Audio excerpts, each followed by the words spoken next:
बघा विद्यार्थी मित्रांनो, नमस्कार. वर्ग 12वी कला विषय समाजशास्त्र यामधलं आपण 3 नंबरचं प्रकरण बघणार आहोत. प्रकरणाचं नाव आहे आपल्या भारतीय समाजातील विविधता आणि एकता. बघा, भारतीय समाजातील विविधता एकूण 3 पॉईंट. त्यामध्ये पहिल्या नंबरचा पॉईंट आपला भारतीय समाजातील विविधता. याच्या अगोदर आपण काही थोडीफार प्रस्तावना करणार आहोत. तर बघा, विविधतेत एकता असलेला देश अशी भारताची ओळख आहे. या विधानाचा आधार घेऊन आपण या प्रकरणामध्ये भारतीय समाजातील वैविध्य आणि ऐक्याचे पैलू आणि निर्देशांकावर चर्चा करणार आहोत. त्याचबरोबर राष्ट्रीय ऐक्यासमोरील आव्हानावरही चर्चा करू. भारतातील विविधतांचे स्रोत आणि अनेक आहेत. त्यापैकी वांशिक, मूळ, धर्म, जाती, आदिम संस्कृती, भाषा, सामाजिक रूढी, सांस्कृतिक आणि उपसांस्कृतिक श्रद्धा, राजकीय तत्त्वज्ञान आणि विचारधारा, भौगोलिक भेद हे काही ठळक स्रोत आहेत. याखेरीज विविधतेतील एकता हे भारताचे वैशिष्ट्य कायमचेच अधोरेखित होते. ऐक्यभाव म्हणजे एकजूट किंवा एकात्मभाव होय. यामुळे वैविध्यपूर्ण वांशिक समुदाय किंवा संस्था आणि त्यांच्या श्रद्धा परस्परांशी जोडलेल्या राहतात. प्रस्थापित संरचना, नियम आणि मूल्यांच्या माध्यमातून अपेक्षित ऐक्यभाव समाजात रुजवला जातो.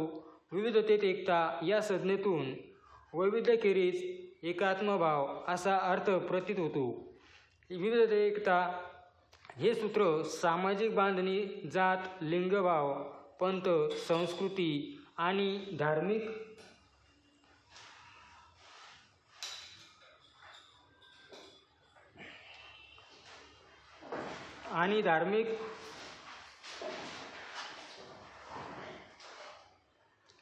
पद्धतीवरील व्यक्तिगत आणि सामाजिक फरकातून अधोरेखित होती. विविधतेत एकता या सूत्रानुसार फरक हे संघर्षाचे कारण मानले जात नाही. असे असले तरी या प्रकरणात आपण देशातील एकतेला आव्हान निर्माण करणाऱ्या काही वांशिक, धार्मिक, भाषिक, प्रादेशिक, जातीय वर्गीकरण आणि लिंगभावात्मक घटकांचाही विचार करणार आहोत. तर बघा आता, विविधतेत एकता असलेला देश अशी भारताची ओळख आहे. काय सांगितलं या ठिकाणी त्यांनी? विविधतेत एकता. आता याचा अर्थ काय होतो? वेगवेगळ्या धर्म, पंथ, संस्कृती, त्याच्यानंतर वेगवेगळ्या प्रकारचे विचार, परंतु सगळी एकता ही केव्हा येते? ज्यावेळेस आपल्या भारत देशासाठी एखादी गोष्ट समोरचा देश करतो त्यावेळेस सर्व प्रकारचे जाती, धर्म, पंथ, वंश हे सर्व एकत्र येऊन समोरच्या देशासोबत कोणत्याही परिस्थितीत एखादं युद्ध म्हणा किंवा एखादी काही गोष्ट म्हणा किंवा काही व्यापाराच्या बाबतीत म्हणा किंवा काही देण्या घेण्याच्या बाबतीत म्हणा, सर्व लोक एकत्र येऊन या सगळ्या गोष्टीचा विरोध किंवा ऐक्याची भावना दाखवण्याचं कार्य या ठिकाणी केलं जातं. बघा, या विधानाचा आधार घेऊन आपण या प्रकरणामध्ये भारतीय समाजातील वैविध्य आणि ऐक्याचे पैलू या निर्देशांकावर चर्चा करणार आहोत. आता वेगवेगळ्या प्रकारचे धर्म, पंथ, जातीभेद, लिंगभेद या सगळ्या काही गोष्टी भारतामध्ये असताना सुद्धा या ठिकाणी आपण ज्या सगळ्या काही गोष्टी घडल्या किंवा घडतात हे सगळे आपण एक आहोत असं दाखवण्याचं कार्य आपण या ठिकाणी करतो. त्याचं कारण काय? समजा आता एखाद्या वेळेस एखाद्या देशासोबत जर भारताचं जर युद्ध झालं तर वेगवेगळ्या प्रकारचे जाती धर्माचे लोक त्या सैन्यामध्ये असतात किंवा आपल्या भारत देशामध्ये सुद्धा राहतात. पण सर्वजण एकत्र येऊन आपला देश जपण्याचं किंवा आपली संस्कृती जपण्याचं कार्य या ठिकाणी केल्या जातं. तर ते कशा पद्धतीनं? तर आपल्याला आता वेगवेगळ्या प्रकारचे मुद्दे या ठिकाणी आहेत. त्या वेगवेगळ्या प्रकारच्या मुद्द्याचा आपल्याला या ठिकाणी अभ्यास करायचा आहे आणि तो अभ्यास केल्यानंतर आपल्याला सगळ्या गोष्टी लक्षात येतील. मग सांस्कृतिक असेल किंवा वेगवेगळ्या प्रकारची संस्कृती आज भारत देशामध्ये आहे. वेगवेगळ्या बोलीभाषा बोलणारे लोक सुद्धा आपल्या भारतामध्ये आहेत. वेगवेगळ्या जाती धर्माचे, पंथाचे किंवा वेगवेगळ्या विचारसरणीचे सुद्धा लोक आपल्या भारत देशामध्ये राहताना आपल्याला पाहायला मिळतात.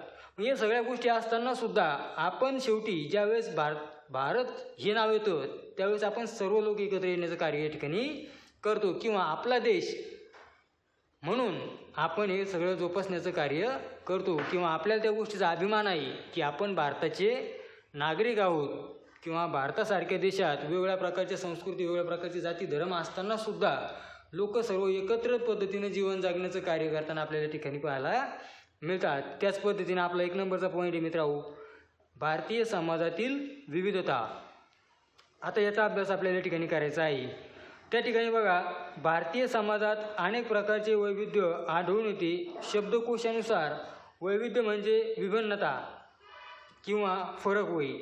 प्रकरणाच्या या भागामध्ये आपण वैविध्याच्या प्रभावी स्रोतावर चर्चा करणार आहोत.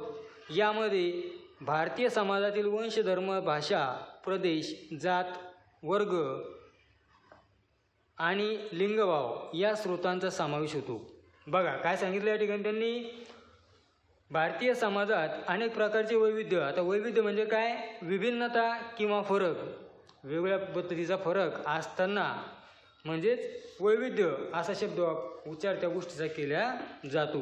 तर बघा या ठिकाणी त्यांनी सांगितलं आहे की प्रभावी स्रोतावर चर्चा करण्यासाठी आपण वेगवेगळ्या प्रकारची बोलीभाषा बोलणारे लोक, वेगवेगळ्या प्रकारचे जाती धर्माचे लोक, वेगवेगळ्या वंशाचे लोक आणि लिंगभेद ह्या सगळ्या गोष्टी असताना देखील या सगळ्या गोष्टींचा या स्रोतांचा समावेश या ठिकाणी होतो. मग बघा त्या ठिकाणी त्यांनी सांगितलं आहे वांशिक विविधता. आता वैशिष्ट्यपूर्ण शारीरिक बांधणे असलेला लोकांचा गट अशी वंशाची साधी व्याख्या करता येईल. आता वंश म्हणजे काय? वैशिष्ट्यपूर्ण शारीरिक बांधणे असलेला लोकांचा गट म्हणजे वंशाची साधी व्याख्या होईल. आता A.W. ग्रीन यांच्यामध्ये या ठिकाणी सांगितले त्यांनी, वंश हा व्यक्तीचा मोठा जैविक गट होईल. अशी गटाची अनेक वैशिष्ट्यपूर्ण आणि अंगभूत वैशिष्ट्ये असतात. अशी वैशिष्ट्ये थोड्याफार फरकाने समान असतात. काही अनुवांशिक वैशिष्ट्यांच्या आधारे वांशिक वर्गीकरण केले असते. वंशाचे वर्गीकरण करण्यासाठी ज्याचा आधार घेतला आहे अशा वैशिष्ट्यांना वंशीय निकष असे संबोधले जाते. भारतातील कोट्यवधी लोकसंख्येचे पद्धतशीर संस्कृती वर्णन करणे हे अवघड काम आहे. बघा तथापि J.H. हटन आणि D.N. मुजुमदार यांनी देखील किंवा B.S.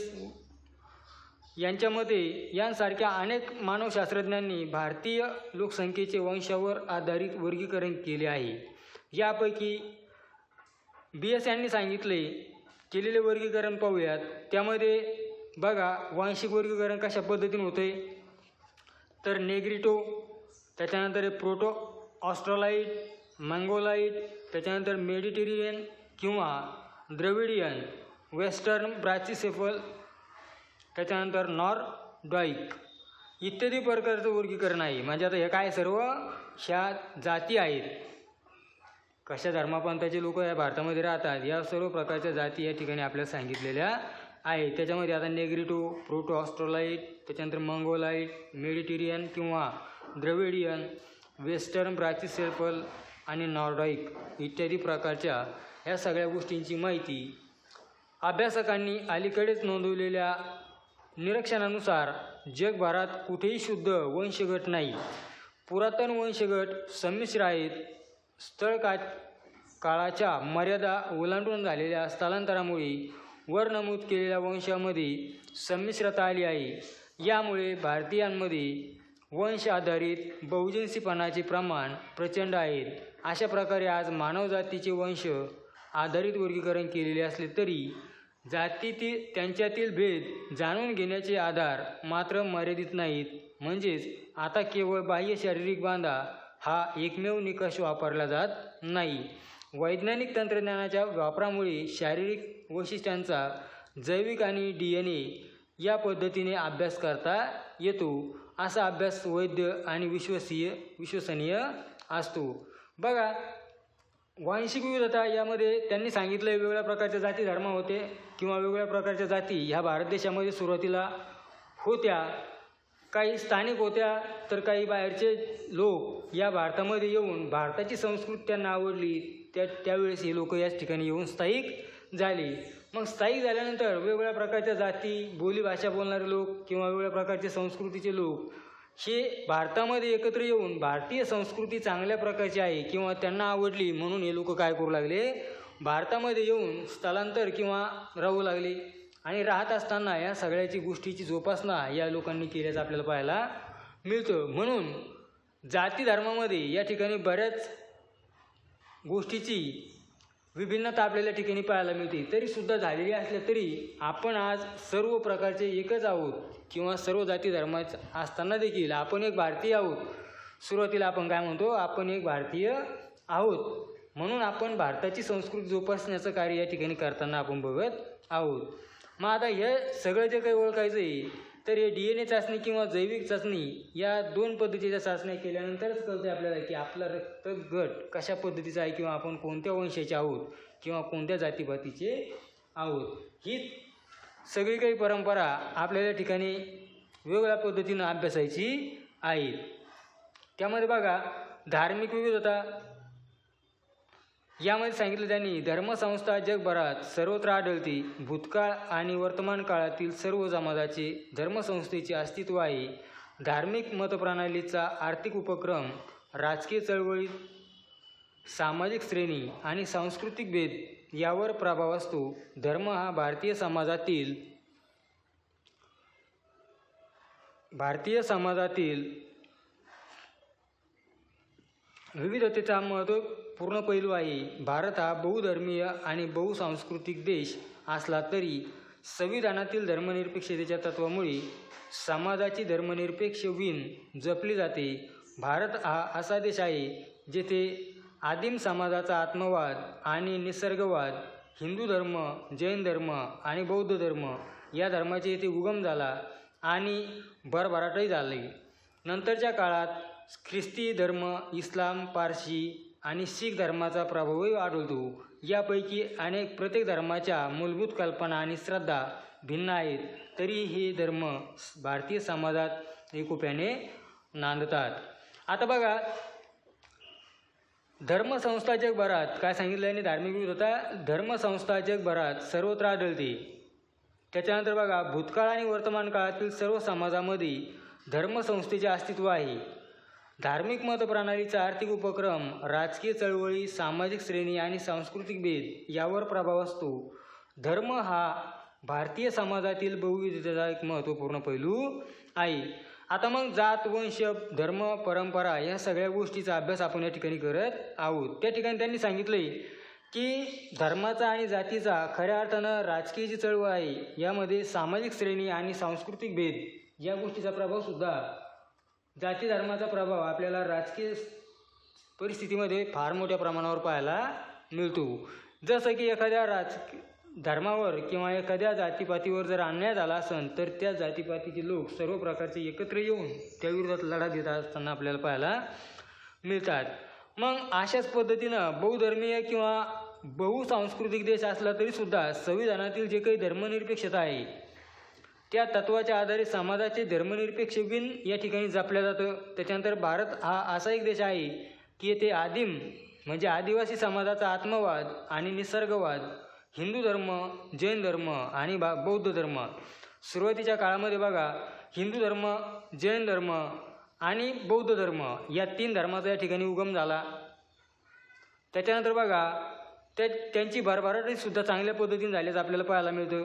या ठिकाणी आता बघा बौद्ध धर्म तेवढ्याच प्रकारचा आहे, जैन धर्मसुद्धा तेवढ्याच प्रकारचा आहे आणि हिंदू धर्मसुद्धा तेवढ्याच प्रकारचा आहे. किंवा यांचं भरभराटी म्हणजे याचं काय म्हणता येईल त्याला प्रसारण किंवा प्रसार फार मोठ्या प्रमाणावर झाल्याचं आपल्याला पाहायला मिळतं.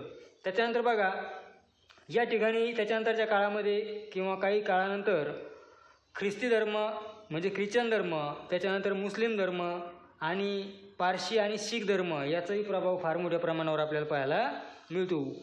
मग हे जे काही एक धर्म या ठिकाणी उगम झाले किंवा उगम पावले किंवा त्या धर्माचे लोक येऊन भारतामध्ये स्थायिक झाली, ह्या सगळ्या गोष्टी स्थायिक झाल्यानंतर त्यांची भरभराटी किंवा जातीचा प्रसार होण्याची दिशा आपल्याला या ठिकाणी पाहायला सुद्धा मिळते किंवा फार मोठ्या प्रमाणावर या सर्व जातींचा प्रसार झाल्याचं आपल्याला पाहायला मिळतं.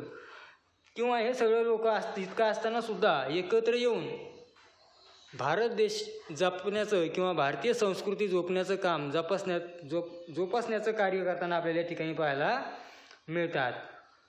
बघा अशा पद्धतीनं आपण या ठिकाणी भारतीय समाजातील विविधता आणि एकता कशा पद्धतीची आहे याबद्दल आपण माहिती बघत आहोत. मग याच्यानंतरचा जो काही पॉईंट आहे आपला तो नंतर आपण उद्याच्या प्रकरणाला किंवा समोरच्या पिरियडमध्ये बघणार आहोत. धन्यवाद.